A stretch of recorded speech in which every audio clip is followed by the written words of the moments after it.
Hi friends, இப்போ என்ன பார்க்க போகிறோம்னா ரேஷன் அரிசியில் வந்து சிக்கன் கறி சோறு செய்ய போகிறேன். அதில் ரேஷன் அரிசி 2 உலக்கு எடுத்து வச்சுருக்கேன். இதில் சுடுதண்ணி ஊற்றி நல்லா வாஷ் பண்ணிக்கிறலாம். சுடுதண்ணி ஊற்றி வாஷ் பண்ணால் அந்த வலுவலுப்பு தன்மையெல்லாம் போயிடும். ஒரு 3-4 தாட்டி நல்லா வாஷ் பண்ணிடுங்க, கல் இல்லாமல் சுத்தம் பண்ணி வச்சுக்கோங்க. 1/4 கிலோ சிக்கன் எடுத்து வச்சுருக்கேன். இதுக்கு என்னென்னு பார்ப்போம். தயிர், பட்டை, கிராம்பு இதை வந்து வறுத்து வச்சுருக்கணும். வறுத்து வச்சுருக்கேன். 2 ஸ்பூனு இஞ்சி பூண்டு பேஸ்ட்டு, குழம்பு மசால் பொடி வீட்டில் அரைச்சது, மிளகாப்பொடி, 3 தக்காளி, 2 வெங்காயம். இது வந்து பிரிஞ்சால் எங்கள் வீட்டில் வளர்ந்தது, பிரியாணிக்கு போடுவாங்க. 3 பச்சை மிளகா, அவ்வளோதான். எண்ணெய் ஊற்றிக்கிறலாம். தேங்காய் எண்ணெய் கொஞ்சம் ஊற்றினோம்னா மணமாக இருக்கும்.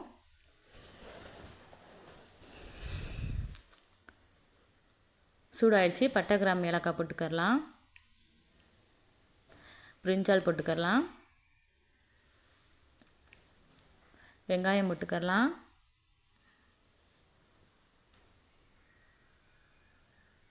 நல்லா வதக்கி விடுங்க.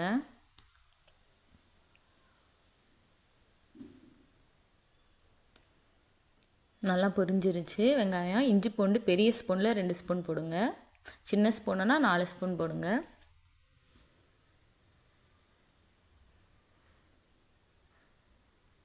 பட்டை, கிராம்பு பொடி 2 ஸ்பூனு, சின்ன ஸ்பூனில் 2 ஸ்பூன் போட்டிருக்கேன். அதை நல்லா இப்போதே மணக்கும். பச்சை மிளகா 3 போட்டுக்கோங்க. நல்லா வதக்கி விடுங்க. தக்காளி போட்டு நல்லா வதக்குங்க. வதங்கிருச்சு. புதினா மல்லி போட்டுக்கரலாம். மிளகாப்பொடி சின்ன ஸ்பூனில் 1.5 ஸ்பூன் போட்டிருக்கேன். குழம்பு மிளகாப்பொடி 2 ஸ்பூன் போட்டிருக்கேன். அது இந்த ஸ்பூனில் போட்டிருக்கேன். குழம்பு மிளகாப்பொடி மட்டும் அதை போட்டு நல்லா வதக்கிடலாம். கறியை போட்டுக்கரலாம். நல்லா வதக்கி விடுங்க. தயிர் 4 ஸ்பூன் ஊற்றிக்கிடலாம்.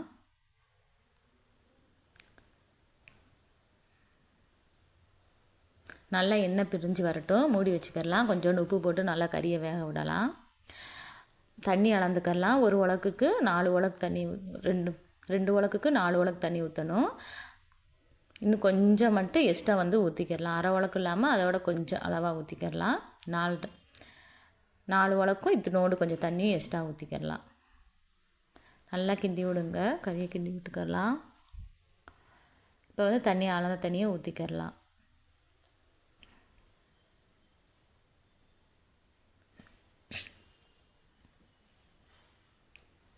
மூடி விட்டுக்கரலாம்.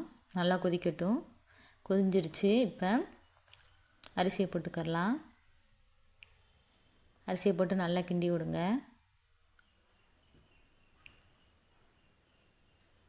மல்லி புதினா போட்டுக்கலாம். கொஞ்சம் கல் உப்பு தான் நான் போடுவேன். உங்களுக்கு ஏற்ற மாதிரி உப்பு போட்டுக்கோங்க அளவாக. மூடி வச்சுக்கரலாம். அடிக்கடி பார்த்து கிண்டி விடணும், அடி பிடிக்காமல் இருக்கிறதுக்கு.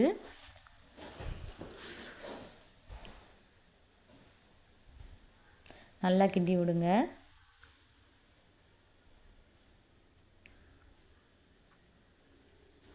சிம்மில் வச்சுக்கரலாம்.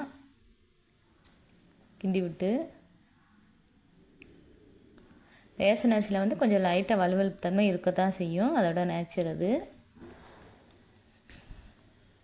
தம்மில் வச்சுக்கரலாம். ஒரு வெயிட்டான பாத்திரத்தில் தண்ணி வச்சு மேலே வச்சுக்கரலாம். 10 நிமிஷம் வச்சா போதும். 5 நிமிஷத்தில் ஒரு தாட்டி கிண்டி விடணும். அடுத்த 5 நிமிஷத்தில் எடுத்துடலாம். சோறு வந்து மலர்ந்துருக்கும். வெந்துருச்சுன்னா நீங்கள் அதை பார்த்தே புரிஞ்சுக்கலாம். சோறு நல்லா விரிஞ்சு மலர்ந்துருக்கும். கீழே வந்து தோசைக்கல் வச்சு தம்மில் வச்சுக்கலாம். தோசைக்கல் வந்து புதுசு யூஸ் பண்ணாதீங்க, பழசு யூஸ் பண்ணுங்கள். மேலே வெயிட்டான பாத்திரத்தை வச்சுக்கோங்க. இப்போ 10 நிமிஷம் ஆயிடுச்சு. சாப்பாடு ரெடி ஆயிடுச்சு. கறிச்சோறு ரெடி ஆயிடுச்சு ரேஷன் அரிசியில்.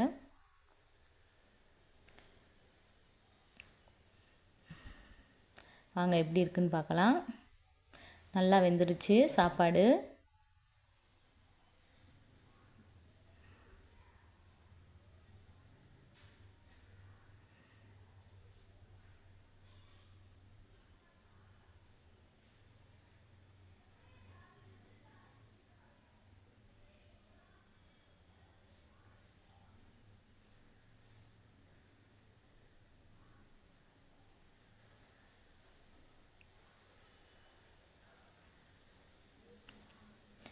சாப்பாடு ரெடியாச்சு, வாங்க சாப்பிட்லாம் கறிச்சோறு. Thank you friends.